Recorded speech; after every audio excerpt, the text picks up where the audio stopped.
All right. Good evening, everybody. Hey, Jamie. How's it going? How you doing tonight, Kelly? I'm good. Awesome. So everybody welcome in here, 701 Nation, episode 18. Clayton's co-hosting with me tonight, and a special guest again here for the second time. Appreciate it. Congressman Kelly Armstrong and the Republican-endorsed candidate for governor. I'm going to just go ahead and say you're going to be Governor Kelly. I'm looking forward to that, and appreciate you coming on with us again. Absolutely. Love this stuff. This is awesome. Fun. Me too. Me too. Every time it's cold out, it smells like hunting season in the yeah, some of the mornings are, weren't they? Well, I'll tell you what I'm going to do, though. We start this show every time a certain way. Kelly, would you like to read our Second Amendment? You probably have it memorized, but I do have it memorized. A well-regulated militia being necessary for the security of a free state, comma, and the comma is important if you read Heller. Yes, it is. Keep and bear arms shall not be infringed. All right. Awesome. Absolutely. Love that. Yeah, the commas, they always forget that comma in there, don't they, the anti-gunners? I have some good conservative friends that are also teachers, and they like the fact that grammar became part of it. Yeah.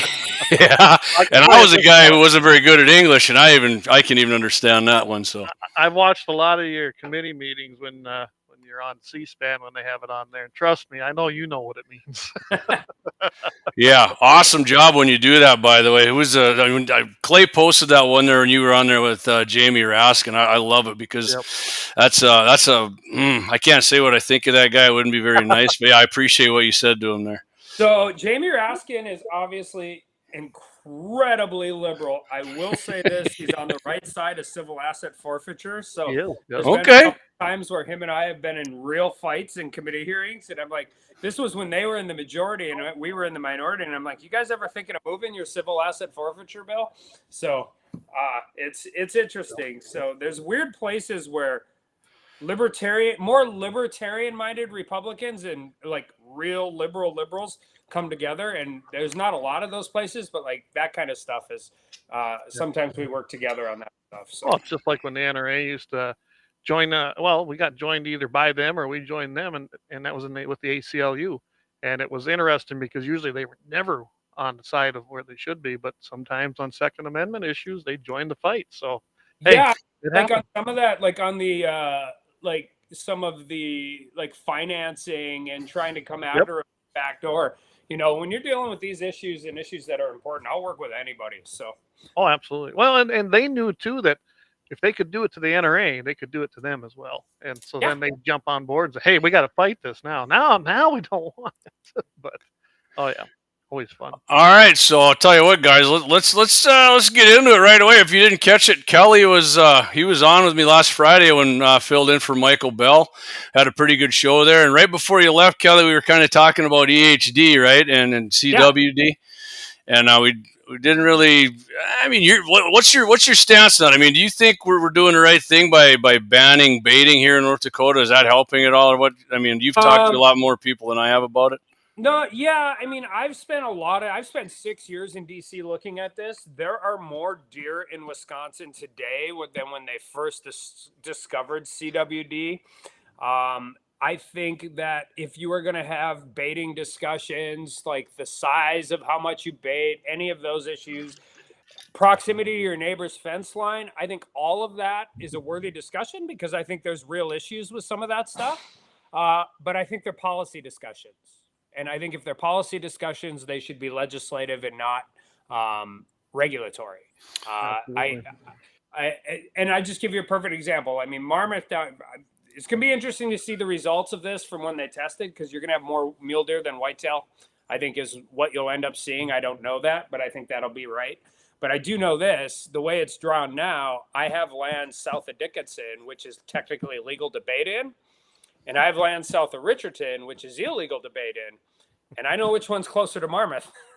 Yeah. And so I think and I know why they do it, right? It's units and it's not miles. And I mean, they got a tough job.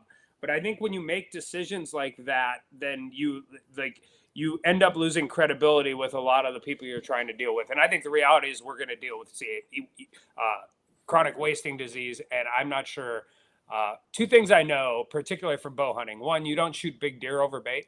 You just don't. And two, I'm not sure a pile of corn underneath your tree stand so a kid can shoot a whitetail doe has more effect on that than, a feedlot when there's 10 feet of snow on the ground. Yeah, no doubt. And we've discussed that before on here, haven't we, Jamie? Yeah. Especially the baiting thing. I agree. You don't shoot the big deer over bait. It just don't happen. I mean, sometimes, but usually, what I've ever did, and I don't bow hunt a ton. I'm going to this year more because I don't have a rifle tag. But yeah, I mean, I could shoot a doe dang near every time over the bait, like Kelly's saying. But as far as that big buck, I can go home and check my game camera the next day, and yeah, there he was about an hour after I was eating the corn. So it doesn't, they got to come in anyways. But as far as like, I'm talking like spread and disease, like they talk like that's the spread of it. I'm not. I mean, it's been banned in your unit, Clay, since I hunted down there with Brad years ago. And I mean, has it gone up or down? I don't know. I think it hasn't really changed, has it? There are more mule deer around here now, and before they were even doing anything, than there was when they first discovered it. Well, and also, by the way, mule deer don't come into bait. No, right. You're right. They don't come into bait. Like that is not in any level of consistency or any of. I wish they did. I get some good pictures then, but yeah, no dice. But I guess I've noticed too. I think EHD took out more of my deer on this place. 100% 2.5 years ago.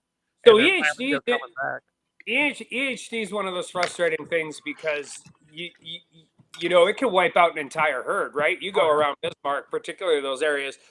We've brought some of our friends who farm and ranch up by Beulah and Hazen, and they've come out to our place down by Richardson for the last 2 years.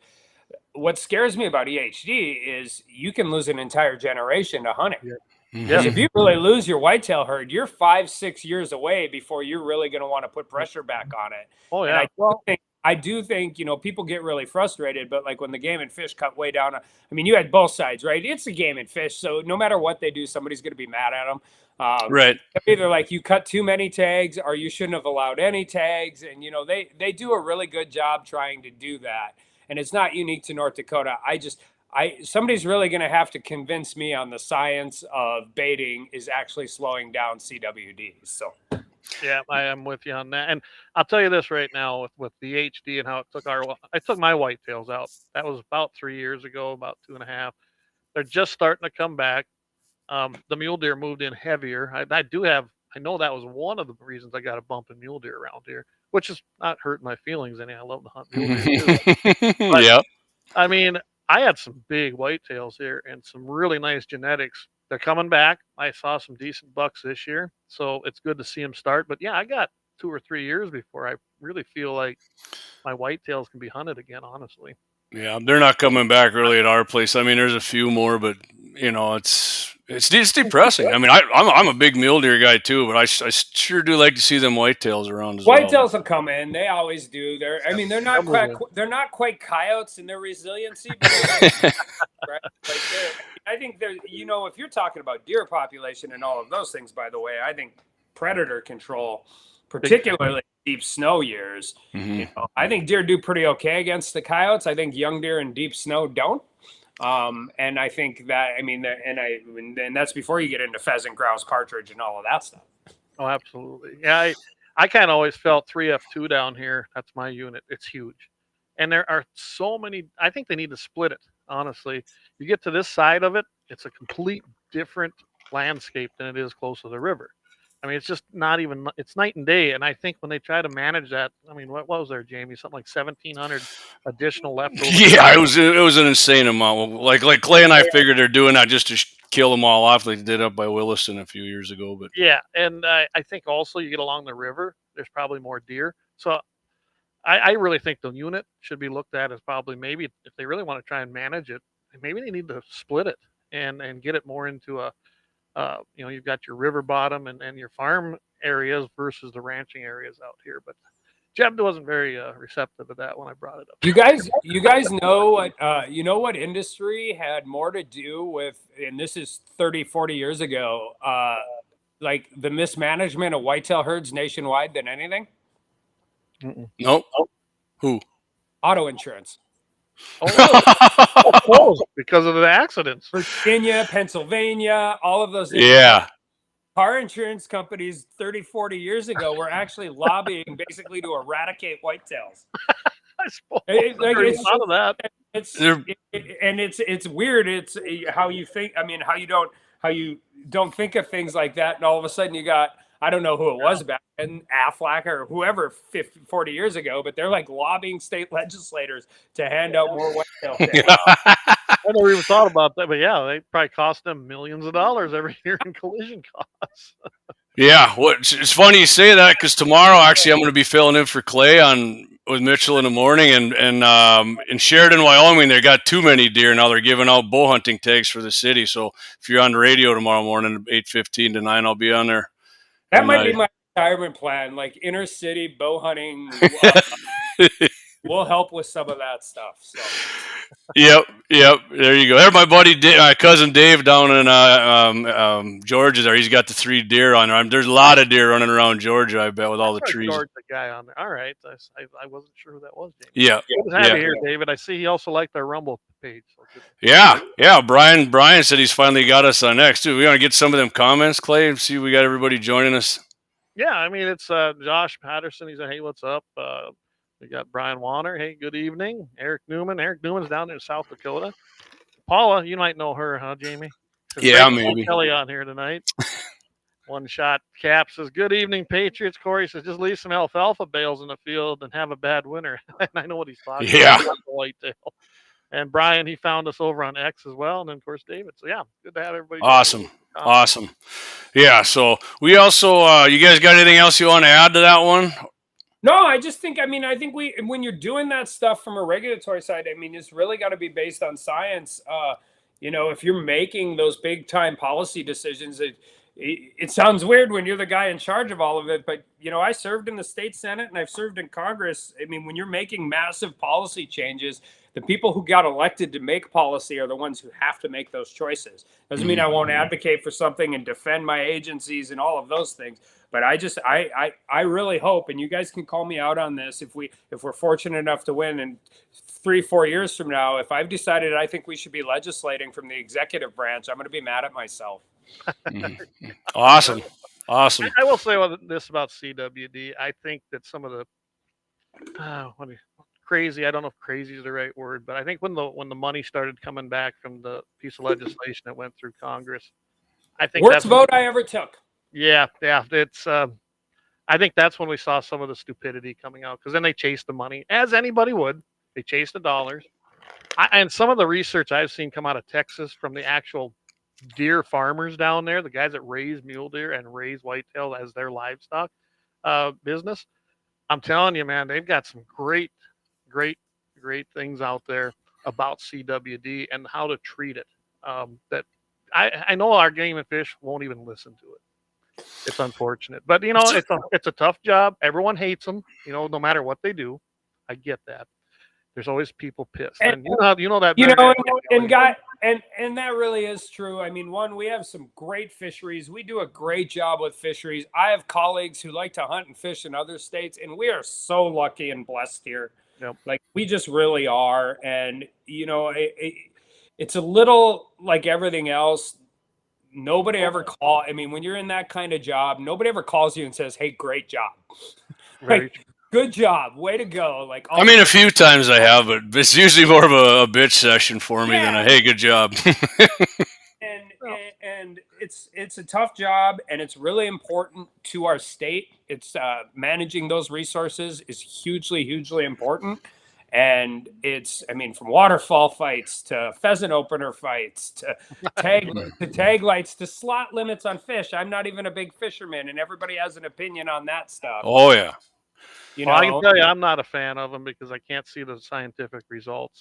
I've actually looked at that a lot down here in South Dakota because we have a cabin down at Shade Hill, and since they implemented slot limits, I'll give them this: there's more fish in that reservoir. They're all small now. Mm-hmm. That's just the way they really are. So here's how I fish, just for everybody listening. I wait until my dad and my brother have caught fish for 2 or 3 days in a row. And then I go with them. Not fishing and not golfing has probably kept me married, and B, I always say not walleye fishing is like having a $35,000 a year raise.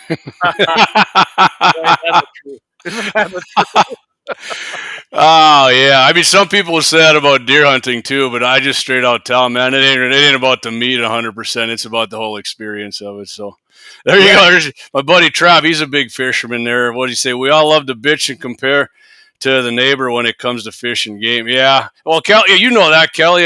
You're a congressman and you've been in the state. What were you, senator, right? But you get more bitches than anything, right? Because you get one vote that they don't like, and then all of a sudden, they hate you. Yeah, I think that, if you wanted to that's one of the things that I think, and I don't know if it's social media, I don't know what it is, but it used to be, right? If you agreed with your representative 8 times out of 10, on things like that, it used to be that that guy's doing a good job. I wish he'd be 10 out of 10, but some issues are different, like guns and life, and and that kind of stuff. But now one of the weird things that I've seen happen since I got in politics in 2012 to now, right? And I was state party chair too. Right. You think Game and Fish has it tough? Nobody ever calls him state party chair. And all of that stuff. But now it seems whatever the one time you disagree with becomes the most important thing. And I think there's so many good things. You don't have to rely on traditional media, which is fantastic. But it's just you get information, and people are so immediate to go to outrage immediately. And I think you're right. Social media has brought a lot of that. It really has, because they can get on there and just fire off something from their keyboard or their phone on Facebook and just rile people up, and they'll tag you in it. I saw that with the NRA too, Kelly. We'd endorse the wrong person. They didn't go look at the record. It might have been a Democrat, and they didn't look at the record. They were solid on the Second Amendment. And what's NRA? A Second Amendment group. They're a one-issue group.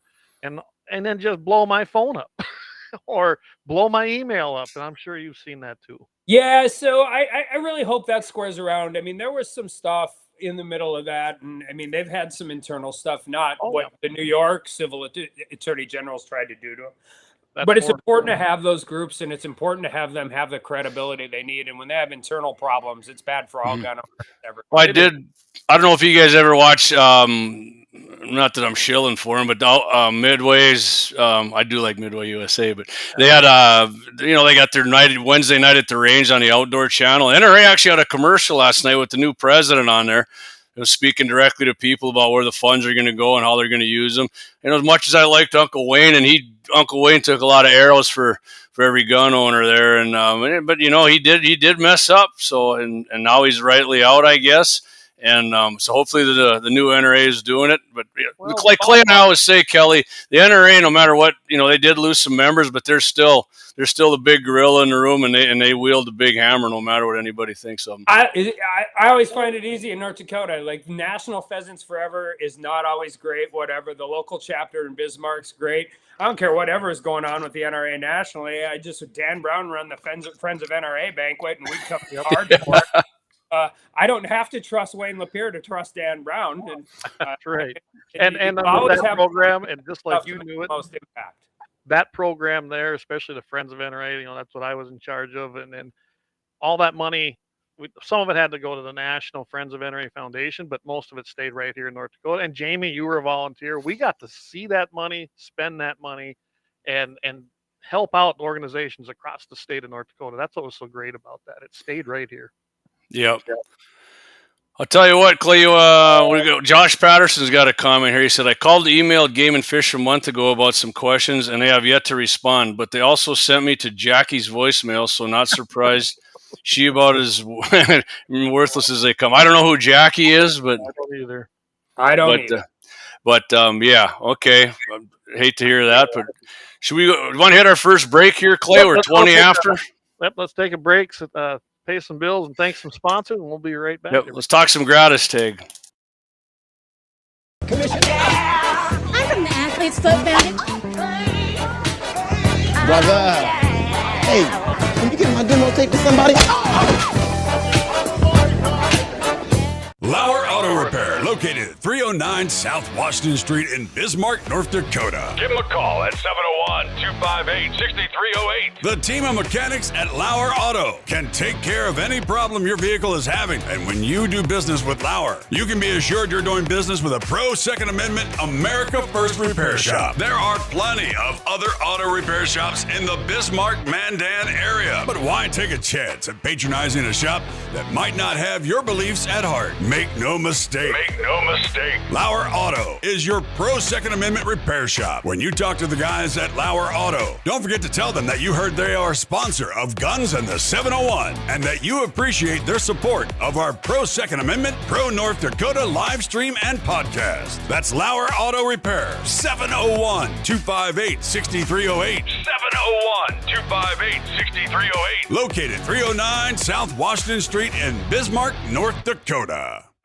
Experience the exhilaration of power in your hands at Bloodline Kinetics. Why Cerakote? Simply, it aids in firearm preservation while also giving your piece a unique look. Barrel threading, NFA laser engraving, bolt handle threading, mount, level, and bore, sight scope, chamber rebarreling, and much more. Bloodline Kinetics is meant to reflect a long American lineage in gun ownership, who stand for the Second Amendment rights, Bloodline, and the science behind gun accuracy. Kinetics. To some, it's just a constitutional right that can go away. To us, it's in our American bloodline, and we believe it should stay that way. Here at Bloodline Kinetics, we understand that hunters, sportsmen, women, and gun owners should have a quality firearm. Stop and see us at 2008 Morrison Avenue 2 in Bismarck, North Dakota, 58504, Monday through Friday, 8 a.m. to 5 p.m. Call 701-390-7997. Visit our website, bloodlinekinetics.com.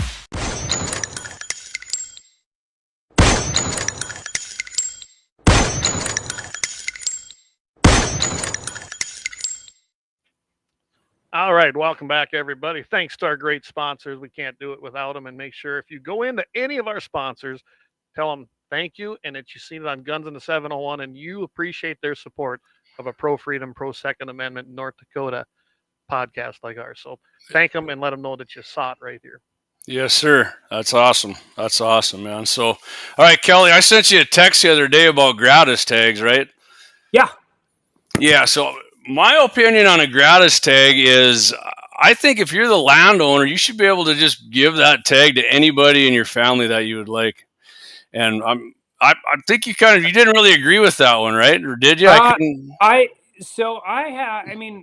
somebody who, has a daughter and a son and all of that, I was also worked really hard in the legislature when we did, you have to have 160 acres to get a gratis. Yep. And we moved it to you had to own a quarter essentially to get a gratis. So if you have an uneven quarter at the edge of a township or all of that stuff, But I think there's a big, I mean, I don't know how legally you do this, but I think there's a big difference from a guy farming 4.5 sections and somebody who owns a rec quarter.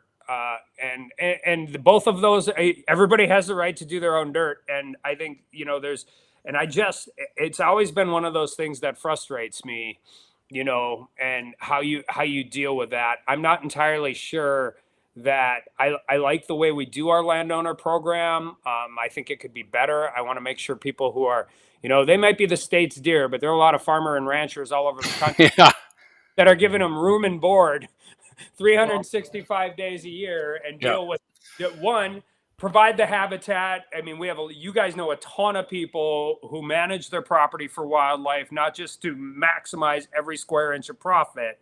And I think we should recognize that and continue to keep that program. I don't know if your son lives in Massachusetts and he's 52 years old and he's not a North Dakota resident, if that's the same thing as you're giving it to your niece or your nephew who are helping you out on your farm. I do think that you want to make sure that we do everything to accurately protect that program, because I think if you don't, you're going to have more access to land issues and a lot of those different things. Well, one thing I would say as a landowner, and I do participate in gratis, I think that like right now, my son, unless I put a piece in his name, or he has a lease with me, then he's got to buy his $30 permit. I wish we could just transfer it to him without us losing one. You know what I'm saying? I mean, we've got a 3,200. Yeah, sign a piece of paper. I'm turning my gratis over to. But I mean, Clay, I also don't think you should get one tag for every 160 acres you have, right? Like that. I think we all agree that it's not a perfect system, right?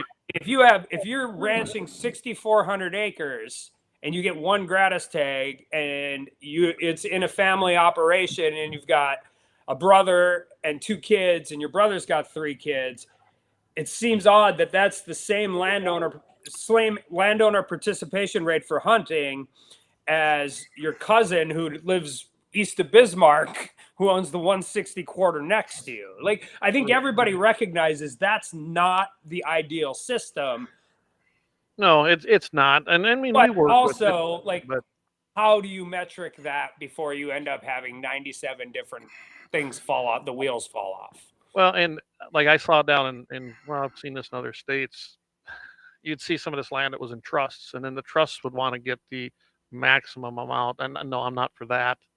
Some states have programs like that, and they're not good as far as I can see, because those tags come from your general draw. That's the only way they can, because they only got a certain amount of tags. So yeah, and the minute you start putting, I mean, you have bad EHD years 2 or 3 years in a row, and you have pressure on your general draw, and then, I mean, politicians are a creature of their constituency, and all of a sudden you run the risk of having landowner tags start having problems. And I mean, it's pretty hard to find a district in North Dakota that has more landowners than it does non-landowners who want to hunt. So I can tell you what I have done though, and there was nothing illegal about it. Is each 150 acres can get a gratis if they're the owner or if they lease it. And when I had a bad year here and I saw there were too many tags in this area, I did apply for everybody. Everybody got one, because they were gratis, and we made leases, paid our $30 to get the general, and then we didn't use them because EHD white out here, and we still had a lot of tags and a lot of people coming to hunt. And it was too bad, but even I didn't hunt that year because there was nothing to hunt. Well, so like Clay, like you did it, like my dad couldn't care less about antelope hunting, and he could have got an antelope gratis tag. I'm just bringing, this isn't why I've always thought this way about gratis tags, but I think he should have just been able to go to the Game and Fish in Beulah and sign a piece of paper and say, here, I'm not getting an antelope tag. My tag's his now for all my land. I mean, and you can transfer up to, what is it, up to, I don't even remember the exact thing. You can your sons and daughters, I believe. Up to a certain age, or is it? I don't even. Yeah, I'm too old. You got to be like under 18 or something. I mean, and I think there'd be better ways to do it. Like, he's out here, he helps me harvest. He's still part of the operation, and I mean, there's lots of. Yeah. Oh, I'm on board with you there 100%. If you don't care about your land and your family, I mean, yeah. But I think it's really important to remember that the more tags you offer to landowners, the less you're going to offer to the general public in your district. And I'm pretty radical. I did this at the inaugural SCI banquet. Part of my hopefully nobody uses that on a commercial for you. You're pretty radical. A big part of the speech was take a kid hunting. Oh, absolutely. Take a kid hunting. Take your name. I mean, and not just once a year during youth season and all of that, because I mean, by the way, I get beat up for this when I do a Second Amendment commercial with and I'm doing pheasant hunting and all of that, and people are like, the Second Amendment has nothing to do with hunting, and I'm like, I know, I know that. Hunters are the first line of defense to the Second Amendment, and if we lose an entire generation of hunters, the risk to the Second Amendment is significant. And I used to say that at the banquets all the time. Lynette, that's true. Sounds better. I got a deal says it was quiet on my end. Yeah, you're sounding louder now. So I turned up my board, so hopefully that'll help. How many times in your life has somebody told you sound super quiet, Clay? Yeah. Who knew? No. But something I don't hear very often, that I was too quiet. But what I always used to tell people, I am the example. My dad didn't hunt. Okay. My grandpa took me out a few times, maybe my uncle, but as a whole, I was never introduced to hunting until I got to be really good friends with one of my classmates in high school, and his dad made sure he took me. And that is where I got my love of hunting and shooting. It turned into shooting as well, and he introduced me to shooting. So it is a good thing to do. Take a kid out there, take them, get them out, and don't just take them once. Keep on them. I'm doing that right now with my son's buddy. He's never really got a lot of chances to shoot and hunt, and now he's coming with us, and I know I can see he's starting to love it. So I give you two examples, and it matters. It matters outside the Second Amendment. Matters outside of us. My best friend in high school's kid is a sophomore in college. Could have gone anywhere in the country. Stayed at Dickinson State. Shot a great deer with his bow 2 years in a row out at a farm. Loves to hunt. Loves to fish. Loves to do all of those things. A kid I used to coach in baseball way back when, went to petroleum engineering at UND, lives in Western North Dakota, married, has a kid. Also one of those kids could have went to college anywhere in the country, wants to stay here because he loves what Western North Dakota has to offer. Those are two people that we want to keep in Dickinson, North Dakota. We want to keep them in North Dakota. We want them to raise their families here, and a big part of it is hunting, fishing, outdoor culture. And that's why you not only can it help preserve the things we love to do, it can help keep your communities growing. It can help keep your workforce going. It can help all of those different things. And I tell people all over, I go, I don't know if we're the best at anything except maybe spring snow geese sometimes, but we are the best for everything. We have the best grab bag for hunting of any state in the country, and the easiest access. Oh yeah. I mean, from light geese to dark geese to mallards to mud ducks to cranes to pheasant, grouse, partridge, pronghorn, whitetail, mule deer, coyotes. I mean, it's if you can't find something to go chase around, you're not trying hard enough. And I've got pretty much all that here, just as I'm sure Jamie does at his dad's. I mean, yeah. Well, I mean, I grew up in. I started out hunting, and from that, I mean, naturally, a lot of people just morph into, you love hunting, and then pretty soon, the older you get, you pay a little more attention. You realize who's trying to take your guns away, and in fact, ban hunting in a lot of spots. I mean, they want to ban it on. Democrats love banning it on as Clay says, taxpayer-owned property. They love to do that. If they can't do that, they want to restrict the kind of ammo you can use. You need to hunt deer now with all copper rounds and all this, and it makes it really expensive for a lot of people to practice. But yeah, I think I can tell you guys, I've got a lot of people like being pro Second Amendment who I got them hunting and they loved hunting, and it just morphed in. They got into guns from there, and they still love hunting and they love guns and they love. I mean, I don't. Yeah, Kelly, you're right though. I mean, I've been guilty of that too, and I see people do that, and I'm there. Oh my God, this guy looks like a FUD. But obviously you're not. But I mean, some of these guys you can find out. Like we got a real FUD over like Walls is right. He was NRA endorsed for 10 years, and then he said once Parkland happened, that changed his mind, and now he's a massive FUD. He's more than happy to ban all kinds of guns, and as long as he's got his double barrel and his 3-round hunting rifle, right? Yeah. I just, like I said, it's fascinating, like really fascinating. Like so I was on Judiciary and Oversight, so I'm on all of these hearings. These guys talking about how an AR-15 blows up a white-tailed deer. And I'm just like, yeah. You know why we don't hunt with ARs? Because a 223 is a pretty light round to shoot deer. Like, yeah, you can have the right bullet for sure.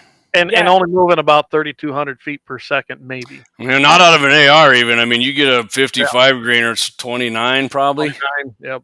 Yeah. But I'm just saying, these guys out there have no idea what they're talking about. Like, I mean, I don't know how many different people I've heard call them an AK-15.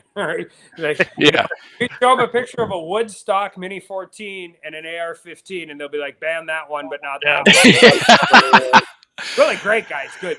Bang up job here. Yeah.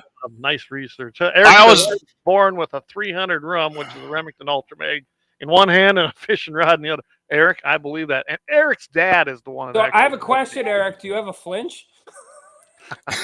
Yeah, because he's not a lot bigger than me. I don't know if he is even. We're about the same size. 300 Ultra Mag at 8 years old that's a lot of gun for an 8-year-old. I mean, that's like loading artillery shell in there when I see them things. The first time I seen one, I was like, wow. Gun. He uses that for everything. He really does. It just feels like it takes a week to cycle it for me. They're a long action for sure. I've shot them. They're fun. I don't know. I got a 338 Lapua and a 338 Win Mag, and I just never saw the need to actually have a 300 Remington Ultra Mag. Well, I was actually there when we shot your 338, you, me, and Scott, right? We were coyote hunting on the guys that landed up by Wofford City there and shooting tannerite. And yeah, the gill break was pretty unbearable on that thing, even though we had the electronic ears. It felt like it blew your earmuffs off like that.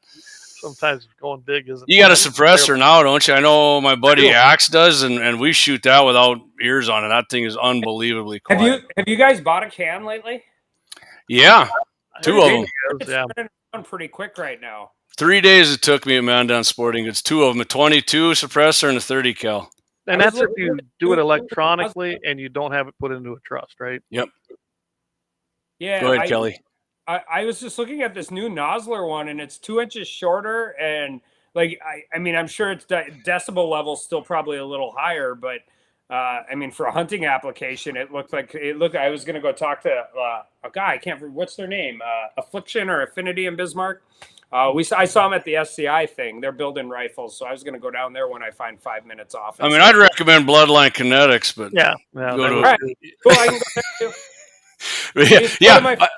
I may just wait till I'm in Dickinson and go see Andrew Cordenoy, because that's there you go. Andrew's a good guy. Well, I still do my accounting, my dentistry, my doctoring, everything in Dickinson, and they're all like, "Why don't you find somebody in Bismarck?" And I'm like, "Because I'm still not happy I moved to Bismarck." No offense, Eddie. Yeah, no, you're a Dickinson guy, man. I get it. Yeah, so I go to Dickinson for my eyes, so I'm gonna go there. I'll tell you, Kelly, on them short cans, I do have a K can. It's a Yankee Hill on my AR. I had it on one of my bolt guns, and it's nothing you want to go shoot prairie dogs with, but for sure, I mean, if for hunting applications, I mean, it's perfect for that because it's so much shorter. I think mine's like, I want to say like 4.5 inches. And I mean, it definitely takes the edge off where it's not going to hurt your ears, even on an AR. So on a bolt gun, I had it on my bolt gun for a while. Yeah, they're good. They're good. I would recommend them for hunting. Yeah, I guess I'm more interested at this point because I take them on and off all the time. When the first can I got, you had to resight your gun in every time you. No, I mean, it was at 100 yards. It was like 4 inches point of impact difference. They were tanks.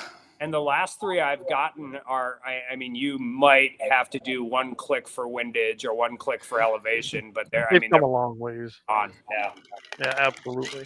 No, I love suppressors. Hopefully, at some point, if the elections go right this year, hopefully we can get the Hearing Protection Act through. That would be great. It's weird. It's like we had a chance. There's too many Republicans that. Like, we try and educate, and not so much on gun stuff. Most, at least in the House, most, if not all of them, are good on guns. Mm-hmm. But you start talking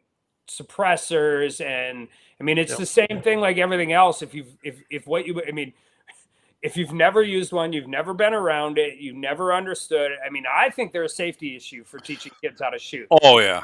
They reduce the recoil. They reduce the need to have, I mean, all of those things. You can actually communicate with your kid while you're trying to walk them through barrel control, safety control, you know, all of those things. But I just think there's too many people and too many staffers that just think they're like what they see in a James Bond movie. Yeah. And they think they're just silent. I was like, guys, no. Suppressors help. They do. Well, they're either the only people who use suppressors, Clay, are poachers and hitmen. So I suppose a 22 pistol running subsonic ammo gets pretty whisper quiet, but yeah. I could tell you that if you want to come watch me shoot my 6.5 PRC with a can on, you're still going to hear it. And if you don't have it on when you're right next to me, you're going to notice. Yeah, I mean, to the side for sure. You like if you shoot an AR, I mean, this, you know, you got the gas ports. If it's a right-handed AR, it definitely. The first time I had a suppressor and shot on an AR, I was like, man, I was hoping that would be a lot quieter because. You guys want to hear the stupid Kelly story? Yeah. So I talked every year. I try and go somewhere, particularly after like Easter break, and I went over to the East Cape in South Africa, and I talked my guide. I shot 380 grain Moto Meadow buffalo boars, but I really wanted to kill a Cape buffalo with a 4570 lever action. Oh, awesome. And so I went down to Mandan Sporting Goods, and they had a Marlin, the old Marlin guide gun, right? Short barrel, all that, the ported barrel on the side. And so this thing is loud.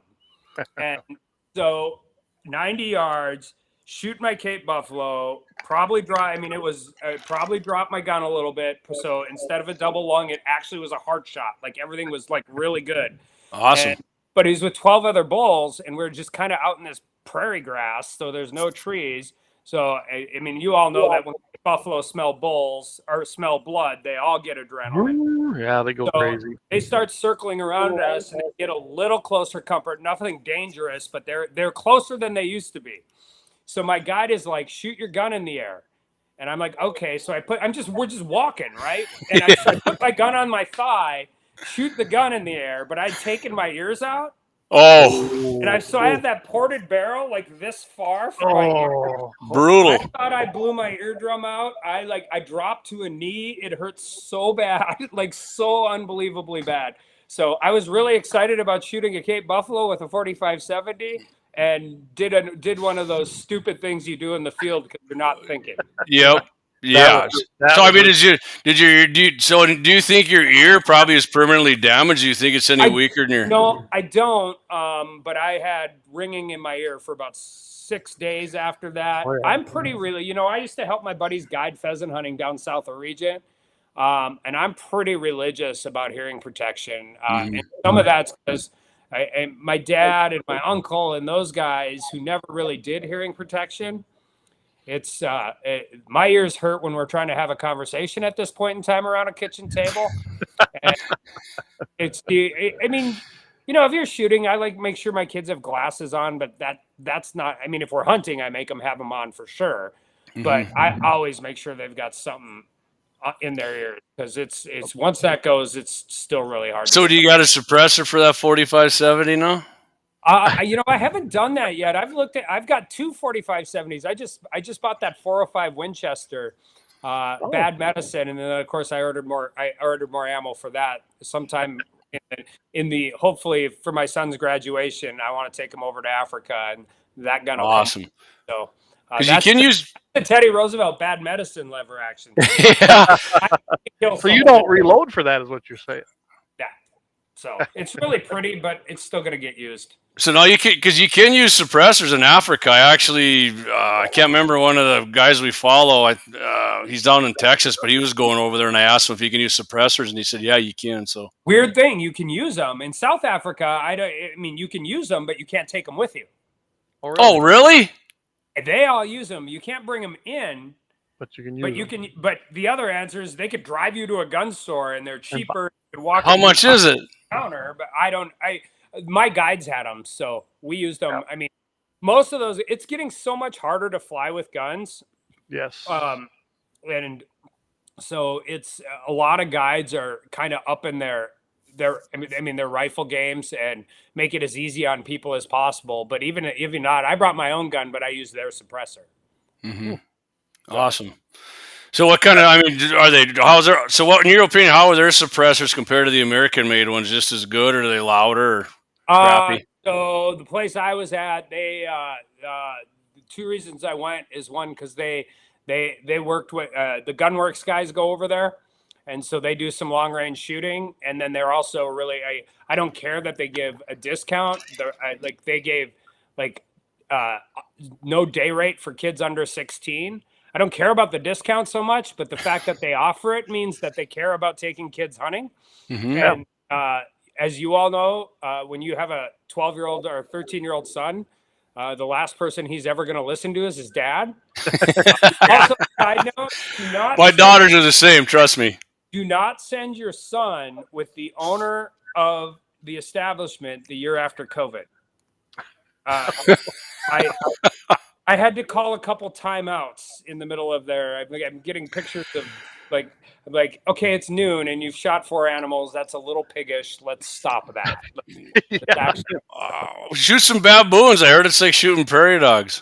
Baboon, like a really, really smart prairie dog. We didn't shoot any baboons, but they are. They're in some places. They're everywhere in there. Yeah. I mean, all of that. I want to go do the tiny stuff, like the which ones? Like the Diker and the Steenbuck, like the really little horned animals. Yeah, that'd be awesome. Well, you got to bring your 223 along then. Oh no, you know what they like to shoot them with? Like heavy solids. Really? Okay. Oh, perfect. No mushrooming. A lot of guys that go to Africa just bring a 375. Right. Mm-hmm. So if you have a 375 and you're hunting those little animals, they like you to shoot them with the solids. So you don't blow them up, but the hole is just the hole. Right. So. Yeah. Well, speaking of that, later on, we're going to talk about some ballistic buffoonery. Kelly, I don't know how long you're staying with us, Kelly, but we got some stories about bullets and how people think they suck the brains out of the eyeballs if you get close and stuff. So, okay. I can tell you one hunt I've always wanted to try. And a buddy of mine went down to Argentina and went dove hunting. And he said that was the best time he ever had. So I've seen his videos and pictures, and that's on my bucket list. My boys are getting to that age now where I can take them so they'll remember it. So that's one that's going to happen here in the next year or two. I would do 2 things with that are good. One, you stay in the same time zone, essentially. Yep. So even though it's tough, you usually you fly to Cordoba or somewhere like that, either through Santiago or Rio de Janeiro, but you don't have the time change problem. Right. Yes. So you can do it in like 3 days. If you do it, try and do a pigeon hunt at least one day, one day or one evening. Pigeons are like doves on meth. The first one's easy to shoot, but after they start bobbing and weaving, it gets really, really interesting really fast. Yeah, I never even thought of that. No, I've got a pretty good connection there with a good friend of mine that he's part owner of an actual lodge and stuff down there. So yeah, I'm going to do it. It's going to be fun. But I want them both to be out of high school. So yeah. I think it'll be just and it's really reasonable. I mean, what you spend the money on the shells, because you buy the shells down there.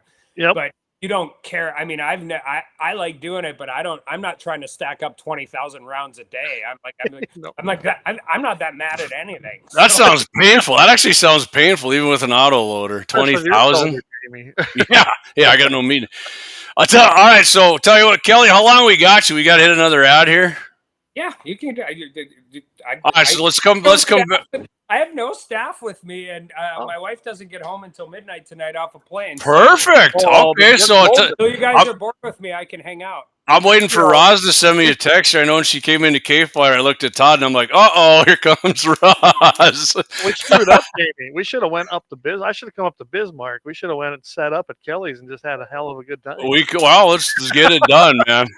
All right, so Clay, let's get our running for governor cuts into your beer drinking quite a bit. I do believe that. Yeah, you can do it on the show, man. We're not against that. So I got a little Alabama shine in this. So.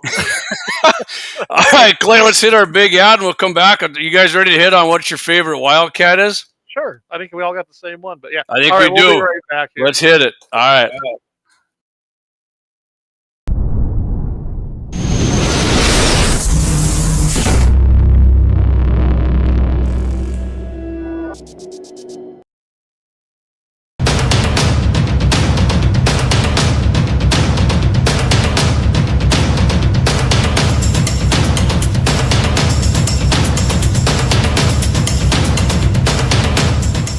Lauer Auto Repair, located at 309 South Washington Street in Bismarck, North Dakota. Give them a call at 701-258-6308. The team of mechanics at Lauer Auto can take care of any problem your vehicle is having. And when you do business with Lauer, you can be assured you're doing business with a pro Second Amendment America First repair shop. There are plenty of other auto repair shops in the Bismarck-Mandan area. But why take a chance at patronizing a shop that might not have your beliefs at heart? Make no mistake.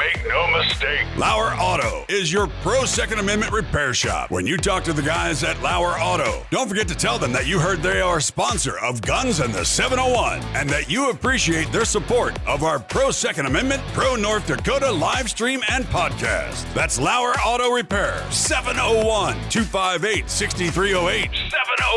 701-258-6308. Located 309 South Washington Street in Bismarck, North Dakota. Experience the exhilaration of power in your hands at Bloodline Kinetics. Why Cerakote? Simply, it aids in firearm preservation while also giving your piece a unique look. Barrel threading, NFA laser engraving, bolt handle threading, mount, level, and bore, sight scope chamber rebarreling, and much more. Bloodline Kinetics is meant to reflect a long American lineage in gun ownership, who stand for the Second Amendment rights, Bloodline, and the science behind gun accuracy. Kinetics. To some, it's just a constitutional right that can go away. To us, it's in our American bloodline, and we believe it should stay that way. Here at Bloodline Kinetics, we understand that hunters, sportsmen, women, and gun owners should have a quality firearm. Stop and see us at 2008 Morrison Avenue 2 in Bismarck, North Dakota, 58504, Monday through Friday, 8 a.m. to 5 p.m. Call 701-390-7997. Visit our website, bloodlinekinetics.com. Ever tried catching a fish with your bare hands or hunting a deer with a stick? Don't be that guy. At Mandan Sporting Goods, we've got all the hunting and camping gear you need. We're your one-stop shop for outdoor adventure. A well-regulated militia being necessary to the security of a free state, the right of the people to keep and bear arms shall not be infringed. Check us out at mandansportinggoods.com, or better yet, stop in to 210 East Main Street, Mandan, North Dakota. Mandan Sporting Goods, where the outdoors meets functionality. Store hours, Monday through Saturday, 9 a.m. to 6 p.m. Closed Sunday.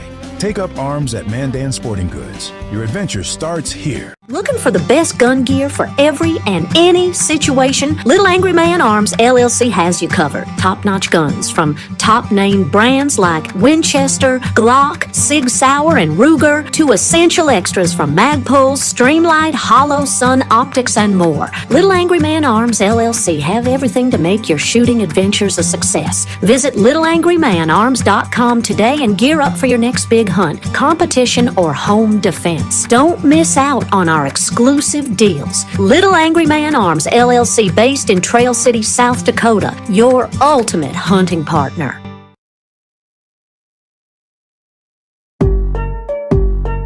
Yeah, hey, look, I got the moves like Michael, the flow like Aubrey, walk around thinking I'm a prince like Saudi. Mismatched Converse, t-shirts tucked in, know my worth, can't tell me nothing. White Nikes, albino, pink up my stilo, head to the top, bottom line is a motto. And we are back. We are back. Oh, yeah, look at there. I've got that picture from Kelly. That's freaking awesome, man. Wow. So what do you call that that big, like the bigger part of the head there, Kelly? The boss? The bosses? Is that what it is? Okay, that's freaking huge. Wow. That is unbelievable. I don't know if I've ever seen one that big. Heck yeah. The bosses are big. Yeah, it I'm addicted to Cape Buffalo now, which is probably gonna, they always say nobody ever said on their deathbed. Nobody ever said on their deathbed, "Man, I wish I would have hunted less," except Cape Buffalo hunters. Oh, all right. So I'll tell you what, we're we're going to hit on, like I said at the beginning of the show here, Kelly, we're going to talk about what your favorite Wildcat was, right? And I know what your twos is. Mine, I agree with you. It's not my favorite, though. I have a very particular favorite for, and mine is 35 Wayland. And the reason was very specific. I didn't want to haul my heavy 375 on a brown bear hunt, and I'm left-handed, so I found a Ruger number 1, 338 Win Mag. Did a ton of research, and there are certain calibers that just kill bigger than their caliber, and a 35 Wayland lets you know it's there, but it doesn't kick like the 330 Win Mag. But that 250 grain AccuBond just flat kills. Like it's absolute thumper. It's pretty sweet to shoot. No real ballistic difference outside up to 300 yards. And if you're shooting 250 grain AccuBonds, you're shooting at stuff you probably should shoot farther than 300 yards anyway. And I absolutely love that caliber. And I bought enough ammo so my grandkids will be able to hunt with that gun. Awesome, man. I'm looking at the 25-06. Claire, you handling this spammer? I am. That's what I'm doing. So I'll be out here. I'm going to get him. Yeah. So that what me and Clay were talking pre-show before you got on, Kelly, about it. And then he said that, and I was like, "God damn it, Clay! That's what mine was going to be." And it's what we all. My dad still shoots 25-06. We all grew up shooting 25-06. We switched from 243s to that when we were hunting in the Badlands. It's an absolute great gun. I think it got market corrected by really good hot ammo out of 243s and then the 6.5. Yeah. I mean, the Creedmoor destroyed a lot of stuff. So if we're going for that, I'm gonna just go with my second one, 22-250, which came off of like the 250-300 Savage. They necked it down. That'll be my number 2 on that. So is that a Wildcat out here? Like, I feel like everybody who hunts varmints hunts with a 22-250. They do now, but yeah, it was, like I said, it was a 250, 25. And the 220 Swift. I know people, I use a Swift all the time on doghounds and coyotes. One of my favorites. Yeah, well, we did a video there for HH Guns, that the 220 Swift, me and Dougie, and that thing was, man, I was actually shocked how fast that thing got to the target. It was pretty sweet, man. That was pretty sweet to shoot. Like I told you, my 10-shot string is around 37.51. That's what I'm shooting. Yeah, and this was a 24-inch bull. Actually, I think Daryl had it rebarreled down there at H&H, so it was that was crazy. I had fun shooting it. It was old, like Mauser, like ratty, like the receiver and everything was kind of ratted out. But all right, I think I got him, Jamie. I know a few people mentioned whatever their name is. A few people mentioned that in there. Yeah, so all right.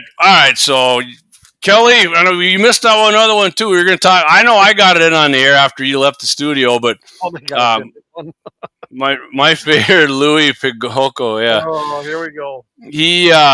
My favorite new one that I think is going to stick around actually is, I think the 6mm ARC is advanced rifle cartridge. I know there's a 22 ARC as well, and I don't know if that one's catching on like that 6mm ARC.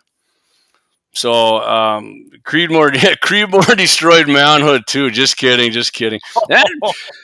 Creedmoor's a killer. I gotta admit, I love that Creedmoor. Everybody who seems to be really good at this and makes a lot of money building rifles that are, nice. It sure seems that 7 PRC is really something that is a lot of those guys are moving. And I shoot a 6.5 PRC. I don't know if that'll last forever just because of everything else.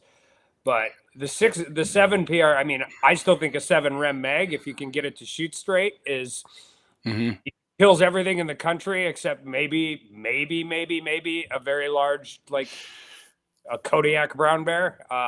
That 7 PRC sure seems to be real hot right now. Yeah. Paying power or not. That's the same thing you were talking about, the STW.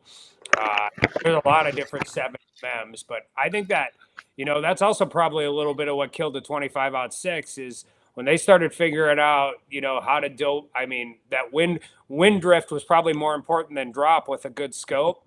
and you started getting those deep-seated barrels and twist rates, and it just seems that everybody who makes guns for a living and cares about shooting things long ways is putting that 7. They're running it seems like they're running that 7 PRC on their platforms. Well, but does that now, because it's a smaller bullet, right, and longer, do you get a better BC with that 6.5 PRC than you do the 7? I don't know, but I've never shot the 7. Like I'm left-handed, so when I buy a nice gun, like when I buy my one gun that I take everywhere, I buy about 150 rounds more than they say will burn out the barrel. Yeah. I've learned, ammo's never cheaper than when you're buying it right now. 2, if you're running turrets, I want the same ammo. Yeah. Oh, yeah, for sure. And then when I run out of ammo, it's time to decide if I'm going to change out the barrel or buy a new gun. And who are we kidding? I'm buying a new gun. Yeah, and why not, right? So I'll hunt that 6.5 PRC probably till I'm too old to handle the recoil of a 7 PRC. Yeah, man. I mean, I shot my neighbor's dad's 7 PRC. That thing, it was money. I will say that. I was surprised. I mean, he had a suppressor on it, but man, the recoil on it I thought was going to be a lot more than it was. And at 800 yards, I mean, that thing was just money. He had the turrets on there too. I can't remember what kind of scope it was, but yeah, it was awesome. It's always interesting when it's Hornady too, because those guys, I mean, they don't mess around, right? No, Hornady's done a lot. They're serious about it. They care about it. They really stand by their product, and they take the science of that stuff way more seriously than I do. Well, they made the 6mm mark. They invented it, so. Yeah. Well, I remember when they came out with the 17 HMR. That was a Hornady cartridge. That's still money. Rimfire, and I'm telling you, wow, what a cartridge! I love that gun. Oh yeah, I have a couple of them. I have an AR in it, and it is just, it's the 2 ranch guns I have. I have my old Super Black Eagle 12 gauge in my, and it's either that I have a 6.5 Creedmoor in that camper that we were talking about, or my 17 in AR is always in the side by side. 100% of the time when we go out. That 17 was, and it's still popular. I figured it would kind of fizzle out, like how all these calibers, it's the newest, greatest thing, and then they fizzle out. That one did not. A lot of people still shoot it. It's a great gun. Weird, trivia thing about that. One of the reasons it got so popular is because right after Obama got reelected, you couldn't find 22 shells anywhere. Yeah. And you could find 17. And people just flocked to the 17 because it's. And then that got hard to find. That's what we started using in the banquets because we couldn't get 22s. And there were 22 shells. Let's switch that 17. And I don't know how many 17 HMRs we moved through the NRA banquets because you could get ammo for them. I'm not going to lie to you. I'm still shooting 22 from when Obama, before he got elected a second time. I was buying that stuff left and right, man. I was pretty good myself too. Nobody's better for the gun industry than a Democrat getting elected. We used to say that. We'd go out, we'd have to fly out to Virginia every year for our unfortunately annual meetings. And we always would talk about that. We loved it when we were in control and had a safe, quote, president. But you're right. Nothing drives membership, gun sales, ammo sales than an anti-gun Democrat. It's the truth. I mean, I wonder how it's going now, because when I go into our sponsors and ask them, people aren't, maybe the closer the election gets, and I hope everybody's not just thinking, Commie Kamala is going to win and we don't got to worry about nothing. But I mean, I don't know if that's hit yet. People are thinking that, and I mean, so no, and we're so lucky. I mean, the Runnings in Dickinson is just a fantastic outdoor store. They have a good one there. I mean, the Shields is just such an awesome company. I mean, there are so many local places here that just do a great job. I mean, if you look hard enough, you can pretty much find whatever you need. So. Yeah. No, I mean, right now, ammo, like you said, Kelly, it's about as cheap as it's been in many years. So I always tell my buddies, I'm like, hey man, every time you get paid, just stop in there at HH or Mandan and get yourself a couple boxes, whatever you like. because over the next year, I mean, I did the same thing. I mostly reload most of my stuff, but yeah, I got tons of reloading stuff now. So I do too. I got a lot of it. I this won't shock you. I don't have time to reload. Yeah, I was gonna say you probably. Oh no, you don't want to get into it anyways. I'm very much a panic buyer. Mm-hmm. Like I don't know. I mean, I have put myself on at least a 3-year moratorium on steel shot. I don't know. I've been on lots of really good snow goose hunts, but I think this is getting a little out of control here, and so man. Still pick it up whenever I can. No way. I always think you can have enough guns, but you can never have enough ammo, in my opinion. Well, I went back to 308 because after COVID, that was the ammo you could find, and I got an AR platform out of a company out of Grand Forks, an AR-10, and then I bought that Sig Cross. I think I told you about. Yep. Yeah, you did. With a Canon, that's the gun my son's gonna hunt with, and awesome. There's a reason the military used it for half a century, and they were right. Yeah, I mean, you can't beat 308. I don't care inside of 500 yards. I mean, even like one of our good friends of the show, Dave. He's a state champion. What does he shoot again, Clay? What's he shoot in? Oh, class 3. No, class F. Class F. F class, yeah. And I mean, he's still a 308 guy, man. And that's what he uses. He was a state champ shooting. I mean, they shoot tiny groups, and yeah, that's what he uses still as a 308. Yeah, my daughter's gun is a 7mm odd 8. I love the 7mm 8. That's a great round. I've got Wildcat. This 270. Yeah. At one time. Yeah. I got this 270 Ruger #1 that is probably my favorite gun to carry out to the stand in anything, and it's awesome. Between a 270 and a 30-30, I don't think you'd have a lot. You'd have a lot of 6.5 Creedmoors, 7 PRCs. You can do a lot of that before you get anywhere near in the ballpark as many whitetails has been killed with a 270 or a 30-30. Yeah, I can tell you one of my favorite guns, though, Kelly, and it's still my go-to gun, and it's my 270. And I don't know, that's because that was the first one that I actually bought on my own when I got old enough to go out and do my own hunting, and I know that gun inside and out, and you can use it for about anything. I mean, I've used that elk hunting. I love that gun. Oh yeah, you get a 150 grainer in there, that'll kill an elk pretty good. Exactly what I was shooting. So Connor took it up every mountain in Canada and Alaska to kill sheep. So yeah. Josh says you can never have enough of either, JD. I agree, man. I'm just saying, if I got one thing I stock up on, it's that. My buddy Travis, look. The guy who never gets drawn for a buck tag, he's got 4 muley buck tags in a row now. He said everybody needs a 308, especially the one he's got. You guys ever catch yourself talking to your gun in the safe and apologizing for not shooting it lately? Oh yeah, yeah. I do a lot of apologizing. Yeah. I don't shoot a lot of handgun. I try and keep myself up proficient enough for when I carry. Yeah.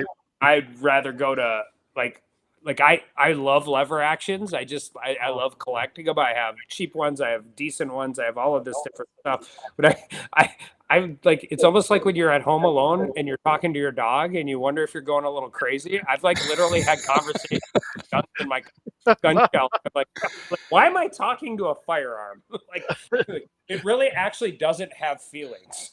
Yeah, I mean, you do that though, right? Like, man, I should give you a bath. I'm sorry, I shot you a lot, then I threw you in here, and now you're looking rough. I should give you a little TLC, baby.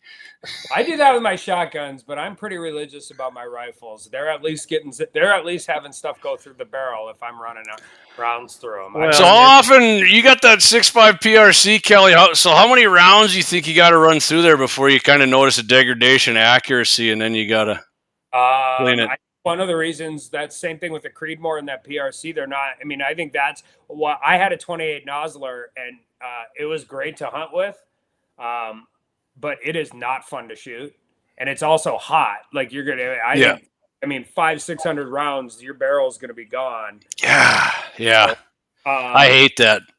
I've got 800 rounds through this gun, and I have not noticed anything yet. Perfect. JD, I'm not kidding.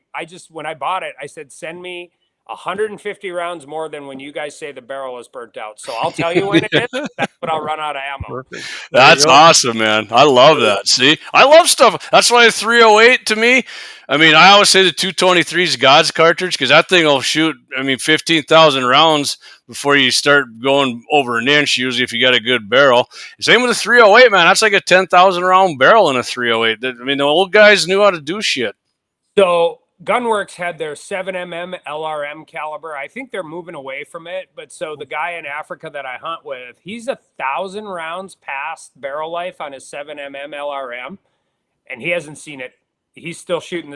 On his gun, he's like, I haven't touched the thing. Like, so you guys would know, I don't shoot high volume. Like a busy day for me out of any of my rifles is going to be a box of shells. Unless really? I did definitely shoot more than you then. Well, you know what? We got to change that. Out of one rifle, I'll shoot a box out of like 3 different guns at once. And if it's an AR, it's a lot more than that.